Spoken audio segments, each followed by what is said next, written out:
Darling, আরে darling তুমি কান্না করছো কেন? বেবি আমার বাবা আমাদের সম্পর্কটা মানছে না, বাবা ভয়ানক ভূত খুঁজছে। আর তুমি তো একটুও ভয়ানক না। কি আমি ভয়ানক না? আরে বেবি তুমি জানো না মানুষ আমাকে দেখলেই প্যান ভরে হাঁকতে হাঁকতে দৌড়ায়। আচ্ছা তাহলে ওকে ভয় দেখাও, মাত্র এতটুকু কাজ। ইয়া উলুলুলুলুলুলুলু। আরে সর শালা, ভয় পাওয়ার সময় নেই আমার, এখন তাড়াতাড়ি বাড়িতে যেতে হবে, না হলে বউ আমাকে ছাড়বে না।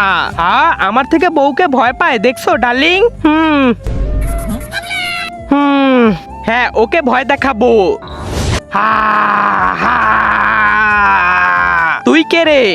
ভূত ভূত ধ্যাত তেরি সারা তোর মা। আরে দেখো বেবি আমাকে দেখে ভয় পেয়ে বেহুশ হয়ে গেছে, আমাকে দেখে ভয় পেয়ে বেহুশ হয়ে গেছে। আমি সব জানি, ও একটা মাতাল।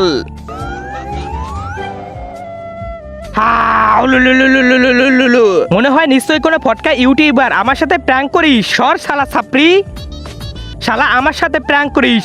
এসব মানুষেরা তো আমাকে ভয়ই পাচ্ছে না, এখন ওদের মাধ্যমেই ভয় পাওয়াতে হবে।